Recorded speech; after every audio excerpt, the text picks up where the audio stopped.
Welcome back to the Deep Dive, where we take your source material, all the articles, the research, the notes, and really just distill what you need to know to get up to speed. And today we're diving into a topic that honestly sounds more like Meta is getting into the grocery business than tech. Right. It's a little strange. The naming convention has officially gone off the rails. Yeah. We're talking about AI models, some of the most advanced on the planet, named after tropical fruit. Yep. Today it's all about Meta's very aggressive new visual AI strategy. We're focusing on their current model, which is called Avocado, and the one that everyone's waiting for, the powerhouse, Mango. Okay, so let's unpack that. The mission for this deep dive is really to get to the bottom of their strategy. How are these tools, Avocado and Mango, actually going to change how we create images and videos? And why is Meta pouring billions into this space? I mean, that's the real question. Exactly. And, most importantly, what does this level of AI power mean for you? Whether you're a creator, just a casual user, or maybe you run a business on their platforms. Well, the initial framing really confirms how intense this AI image and video race has become. Our sources, especially reports from the Wall Street Journal, they all confirm Meta is making this hard, aggressive pivot into visual AI. So Avocado is already out there. It's, as you said, right. It's ripe, yeah. It's already in their toolkits. It's functional. But Mango, which is set to arrive in the first half of 2026, that's clearly being designed to be the one that, just blows the competition away. It really does feel like an all-out war for visual content. Yeah. You have Google, who came in earlier with their Nano Banana tool, which is another great name. Right. And Meta's response is basically, okay, we're not just bringing one fruit, we're bringing the entire tropical section to the fight. It's a full-on attention battle. Yeah. And that brings us to the core question here. Why visual? I mean, why is generating images and video the hill that all these tech giants are choosing to die on right now? I think Sam Altman put it best. He called image generation a sticky feature. Yeah, it's something that locks users into a platform and makes you an active creator, not just a, passive scroller. But the numbers are what's really staggering here. Absolutely. The data point that just puts it all into perspective came from Google. When they released their Nano Banana tool, it boosted the Gemini user base by a jaw-dropping 200 million people. 300 billion. In 3 months. That's not Right. just growth. That's a fundamental shift in how people use a platform, and it's all driven by making it easier to create cool visuals. So that really confirms it. Visual AI is the new battleground for attention, for retention. If you, listening right now, can suddenly create something amazing in seconds, why would you ever leave the app that gives you that power? You wouldn't. It's about completely removing the barrier to creation, which, it makes us think. We have a question for you to consider. How much would instant, seamless video editing and 3D creation actually change the way you use platforms like Instagram or Facebook? It really does turn them from a place to share photos into a full-on digital studio in your pocket. And the groundwork for that is already here. Let's talk about the current model, the one they call Avocado. Right. So Avocado is the foundation. It's what's running right now. Exactly. It's not some concept in a lab. It's deployed. It's functional, while Mango is still being developed. And its capabilities really establish Meta's core competence in this area. So the big feature we saw detailed is something called Meta Movie Gen.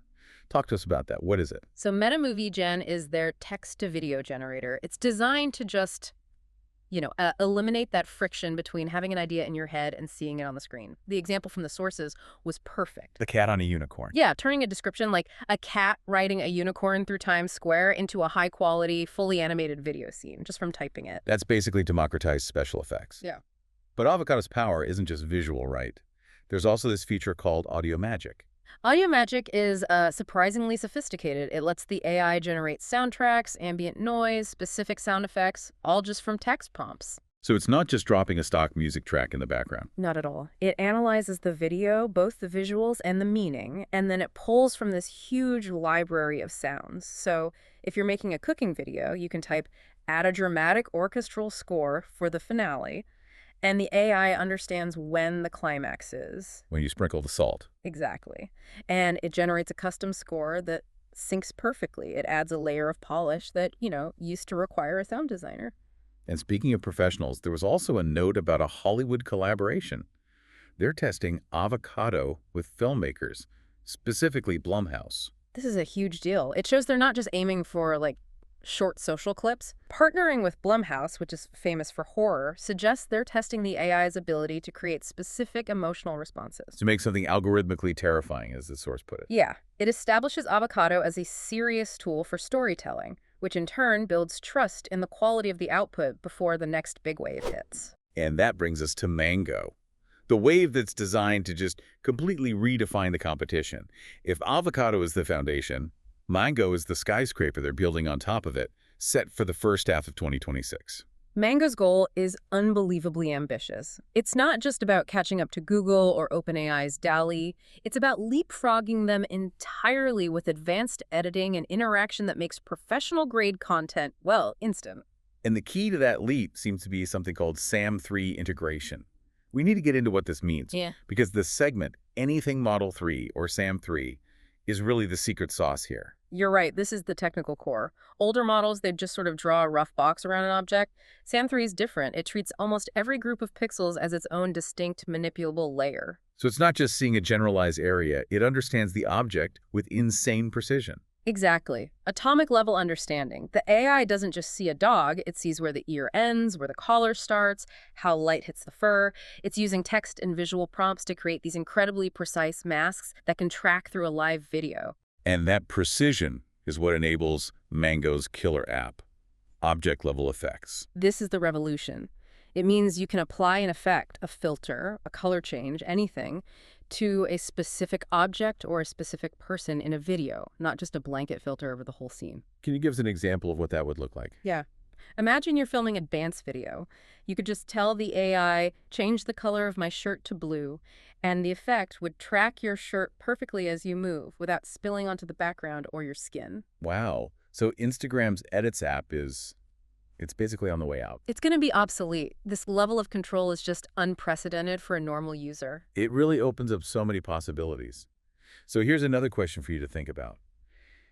With that power, the ability to isolate and apply effects to specific moving objects, what kind of creative ideas open up that are just impossible or way too time-consuming today? It completely changes the game for video. But Meta's not just looking at video, are they? They're pushing into 3D content as well. Right, which brings us to another feature, SAM 3D Magic. How are they taking a flat 2D picture and turning it into a detailed 3D object? It's a pretty complex process. SAM 3D Magic uses things like depth estimation and multi-view synthesis. Basically, it analyzes all the visual cues in a photo, shadows, edges, textures, and from that, it generates a full 3D mesh. Your flat photos literally get a third dimension. And we're already seeing a practical use for this in Facebook Marketplace with the View in Room tool. Yes, and this is a brilliant application. View in Room uses SAM 3D, so if you're selling a couch, you can generate a 3D model of it from just a normal photo. And then the buyer can use their phone's camera to place that 3D couch right in their own living room to see how it looks. Exactly. It solves that classic problem of, will this actually fit, or does the color match my rug? It's a huge confidence booster for e-commerce. And for anyone who just wants to play with the tech itself, they've also released the segment Anything Playground. It's basically a sandbox for tech nerds. It lets anyone, developers or just curious people experiment with the core AI models. It's a smart strategy to get a whole community building on their tech from day one. Okay, so let's zoom out. Let's put this all into the competitive landscape, what we're calling the competitive standoff. Well, you have to look at the other players. Google's Nano Banana, as we said, drove that massive user growth. 200 million new users is the number to beat. And then you have the old guard, if you can call them that. OpenAI's ChatGPT and DALL-E. They're reliable, they're trusted, they kind of set the standard. Right. And then comes Meta with Avocado and Mango. And their big advantage seems to be integration. Mango isn't just a generator. By integrating advanced video editing and 3D modeling right into their apps, they're building a unified creative studio. The business case for all this is, it's just undeniable, isn't it? It's being called a retention revolution. It is. When you give users professional-grade creative tools for free, they stay longer, they create better stuff, and they share everything. It really is the democratization of creativity. You won't need an expensive software subscription or years of practice to make something that looks incredible. All you need is the idea. And Meta's even streamlining the sharing with the Vibes feed in their AI app. It's not just a place to post, it's designed for seamless remixing. That is smart. It creates that viral loop you see on TikTok, where one person's creation becomes the starting point for 1,000 others. Exactly. It just maximizes engagement and makes sure the content never gets stale. All right, so let's wrap this up with a timeline. When is all of this actually hitting our phones? The key window is the first half of 2026. That's when Mango and Avocado will be fully launched and widely integrated across Meta's whole ecosystem. And that's a huge rollout. We're talking Instagram, Facebook, the Meta AI app, Marketplace, everywhere. And it's important to remember this isn't a one-and-done launch. They're going to be dropping new creative tools powered by these models all through 2026. The end goal is instant creation, to get rid of that feeling of, man, I wish I knew how to edit video. The visual AI revolution is here. It's clearly positioned to be the core driver of, well, everything for the next few years. Engagement, creativity, commerce. So if you like this breakdown and you want more insights like this, please make sure you subscribe to the channel and leave us a rating. It really helps. It really does. So we're watching this tech race turn into basically a digital produce market. We've got banana, avocado, mango, which leads us to a final thought for you to chew on. What's the next fruit going to be? Dragon fruit? Durian? And what totally new capability will it represent? We are living in a future where the gap between idea and creation is just dissolving. It's an exciting time. We'll catch you on the next deep dive.